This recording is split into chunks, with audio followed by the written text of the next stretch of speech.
முடக்கத்தான் தோசைக்கு ஊற வைக்க போகிறேன். நல்லா நிறையவே முடக்கத்தான் இருக்குது, ஆஞ்சி வச்சுருக்கிறேன். இவ்வளோ முடக்கத்தானுக்கு 4 டம்ளர் ரைஸ் ஊற வச்சுருக்கேன். போன வாட்டி வெறும் ரைஸ் தான் ஊற வச்சுருந்தேன். இந்த வாட்டி ரைஸும் இட்லி ரைஸும் வெந்தயமும் நிறைய ஊற வச்சுருக்கேன். ஸோ 4 டம்ளர் அரிசி, நல்லா ஒரு 2-3 ஸ்பூன் வெந்தயம், அப்புறம் முடக்கத்தான். இவ்வளோ தான் முடக்கத்தான் தோசைக்கு. அப்புறம் ஊற வச்ச அரிசியை அரைச்சிட்டு அதுக்கப்புறம் முடக்கத்தானையும் அரைச்சி அது ரெண்டுத்தையும் கலந்து கிரைண்டரில் அரைச்சிடணும்.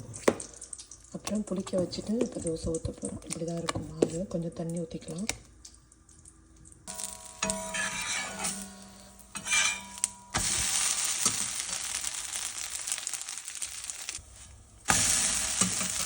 இதுக்கு கார சட்னி நல்ல காம்பினேஷன். தேங்க்யூ.